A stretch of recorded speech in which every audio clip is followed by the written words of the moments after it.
سورہ البقرہ کی اگلی آیت ہے آیت نمبر 62۔ بسم اللہ الرحمن الرحیم۔ ان الذین آمنوا والذین ہادوا والنصارى والصابئین من آمن باللہ واليوم الآخر وعمل صالحا فلهم أجرهم عند ربهم ولا خوف علیہم ولا هم يحزنون۔ اس کا ترجمہ ہے، بے شک ایمان والوں نیز یہودیوں اور عیسائیوں اور ستاروں کی پوجا کرنے والوں میں سے جو بھی سچے دل سے اللہ پر اور آخرت کے دن پر ایمان لے آئیں اور نیک کام کریں تو ان کا ثواب ان کے رب کے پاس ہے، اور نہ ان پر کوئی خوف ہوگا اور نہ وہ غمگین ہوں گے۔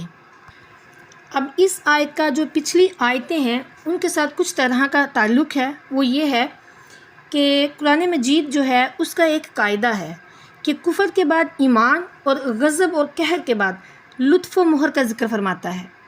اب تک یہود کے کفر اور ان پر غضب کا ذکر تھا، اور اب ایمان اور رحمت رب کا ذکر فرمایا، کیونکہ ہر چیز اپنی ضد سے پہچانی جاتی ہے، اور غضب کی جو ضد ہے وہ رحمت ہے۔ اب یہاں پر غضب کے بعد رحمت کا ذکر کیا جا رہا ہے۔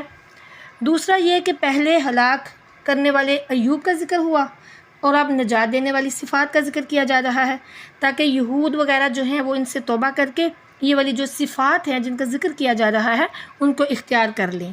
اب دیکھیے، جو ایک ڈاکٹر ہوتا ہے وہ دوا بھی دیتا ہے اور پرہیز، یہ دونوں چیزیں بتاتا ہے، اور جو مرض ہے اس کی وجہ بھی بتاتا ہے کہ آئندہ اس سے بیمار جو ہے وہ دور رہے۔ یعنی کہ ڈاکٹر جب اس کے پاس کوئی مریض آتا ہے، کوئی بھی مریض ڈاکٹر کے پاس جاتا ہے تو پہلے وہ اس کو بتاتا ہے کہ تم بیمار ہو تو تمہاری بیماری کی وجہ کیا ہے۔ وجہ بتانے کے بعد پھر وہ اس کو دوائی دیتا ہے، پھر اس کے بعد اسے پرہیز بتاتا ہے، یعنی کہ دونوں چیزیں وہ بتاتا ہے تاکہ وہ پرہیز کرنے سے اور دوا کھانے سے ٹھیک ہو جائے، اس کا جو مرض ہے وہ ختم ہو جائے۔ یہاں بھی یہی سلسلہ چل رہا ہے۔ پھر اس کے بعد یہود غضب الہی کی آگ کے مستحق بن چکے، پہلے یہ بتایا گیا تھا۔ اب یہاں پر فرمایا جا رہا ہے کہ اس آگ کو بجھانے والا رحمت کا پانی بھی ہے۔ اگر یہ لوگ اب بھی اس دریا میں غوطہ لگائیں تو اللہ تعالیٰ فرما رہا ہے کہ تو پھر ہم ان کے سارے گناہ جو ہیں وہ معاف کر دیں گے۔ ابھی بھی وقت ہے، توبہ کر لیں اور اپنے گناہوں سے معافی مانگ لیں۔ پھر اس کے بعد اس کا تعلق پچھلی آیات سے یہ بھی ہے کہ اس سے پہلے غضب کے اسباب کا ذکر ہوا تھا، یعنی کہ قتل انبیاء وغیرہ، یہ جرم تھے جس سے صدہا بیماریاں پیدا ہوئیں۔ اب رحمت کے جو اسباب ہیں ان کا ذکر کیا جا رہا ہے کہ ایمان اور نیک کام وہ تریاک ہیں جس سے سخت زہریلے سانپ یعنی کفر کا جو زہر ہے وہ بھی اتر جاتا ہے۔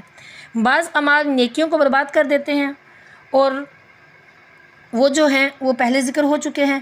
بعض اعمال برائیوں کو مٹا دیتے ہیں، اب وہ یہاں پر ذکر ہو رہے ہیں۔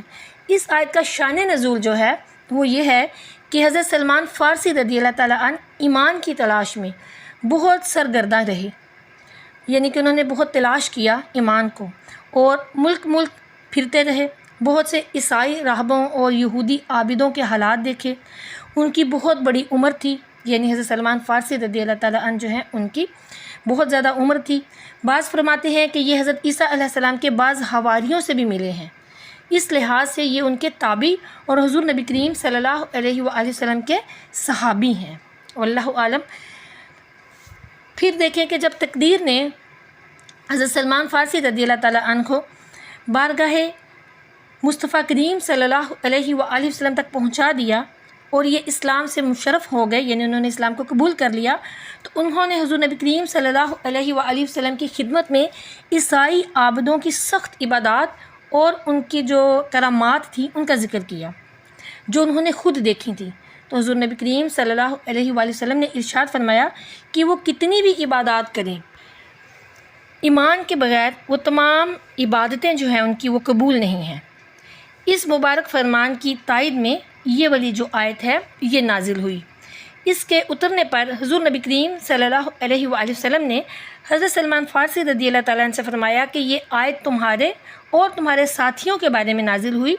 جو شخص دین عیسوی پر مرے اور ہماری تشریف آوری سے بے خبر رہے وہ تو خیر پر ہے، یعنی کہ وہ شخص جو حضرت عیسیٰ علیہ السلام کے دین پر ہے اور اس تک نبی کریم صلی اللہ علیہ وآلہ وسلم جو ہیں ان کی تشریف آوری کی خبر نہیں پہنچی تو وہ حق پر ہے۔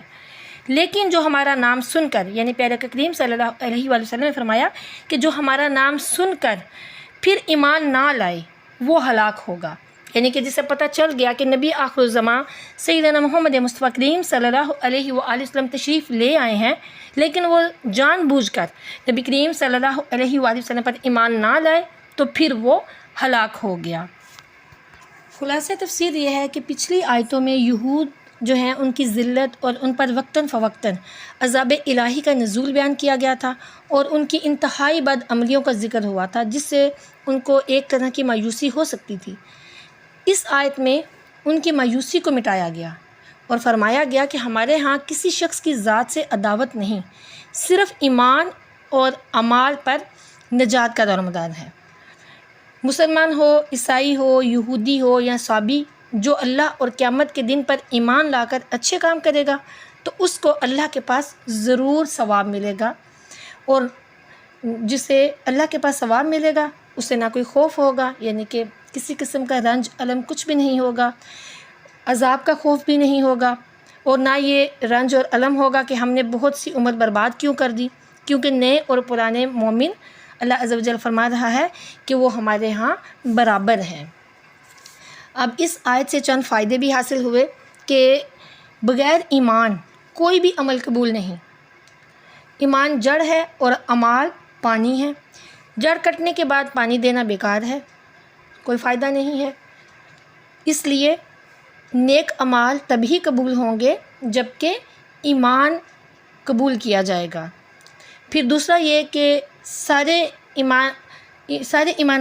ایمانیات پر ایمان ضروری ہے، ایک کا بھی انکار کرنا کفر ہے، یعنی کہ جتنی بھی ایمان کی تعلیمات ہیں ان سب پر عمل کرنا، ان پر ایمان لانا ضروری ہے۔ کسی ایک کا انکار کیا جائے گا تو یہ بھی کفر کے زمرے میں آئے گا۔ پھر یہ کہ ایمان میں زیادتی کمی نہیں اور نہ اس میں نئے اور پرانے کا اعتبار ہے۔ پھر یہ کہ کوئی اپنے بزرگوں کی عظمت پر گھمنڈ نہ کرے۔ پیر اور فقیر زادے، بادشاہ اور امیر سب ایمان اور عمل کے حاجت مند ہیں، کیونکہ بنی اسرائیل اپنی پیغمبر زادگی پر ناز کر کے ایمان اور اعمال سے بے نیاز ہو گئے تھے۔ اس آیت میں ان کو یہی بتایا گیا ہے، تو اسی حوالے سے مسلمانوں کو بھی اس سے سبق لینا چاہیے۔ پھر یہ کہ اللہ تعالیٰ کو کسی سے ذاتی عناد نہیں ہے، ہر شخص ایمان اور اعمال اختیار کر کے اس کی رحمت کو حاصل کر سکتا ہے۔ یہود نے ایک وقت ایمان اور نیکوکاری کی بدولت دنیا پر فضیلت حاصل کی، پھر وہی قوم بے ایمان اور بدکار بن کر ذلیل اور خوار ہو گئی۔ پچھلوں کی ترقی اور تنزلی سے اگلوں کو بھی سبق لینا چاہیے، یعنی کہ ہم مسلمان جو ہیں امت مسلمہ، ان کو بھی یہ سب کچھ پڑھ کر اس سے سبق لینا چاہیے، اور وہ سارے کام، وہ نافرمانیاں، وہ حکم عدولیاں جو کہ ہم بڑے فخر سے آج کل کر رہے ہیں، ان سے ہمیں سیکھنا چاہیے، ان باتوں سے سبق لینا چاہیے کہ جو یہ کرتے ہیں پھر ان کے لیے عذاب الہی اترا کرتے ہیں۔ اللہ تعالی ہمیں ہدایت عطا فرمائے، آمین۔